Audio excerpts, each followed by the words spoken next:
చాలా మంది దావీదు కీర్తనల గ్రంథం అని అంటారు. దావీదు కీర్తనల గ్రంథం కాదు, కీర్తనల గ్రంథమే. మరి ఆ కీర్తనలు రాసినటువంటి వారు దాదాపు 7 మంది ఉన్నారు. అందులో ఎక్కువగా రాసినటువంటి వాడు దావీదు మహారాజు.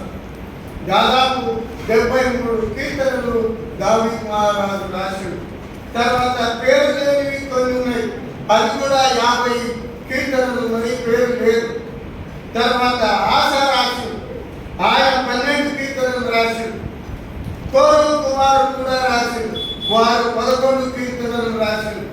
తర్వాత దైవదేవుడైనటువంటి మోషే 1 కీర్తన రాశాడు. తర్వాత సొలొమోను మహారాజు 2 కీర్తనలు రాసిండు. తర్వాత ఏదాము 1 కీర్తన రాశాడు. మొత్తం కీర్తనలు మరి 150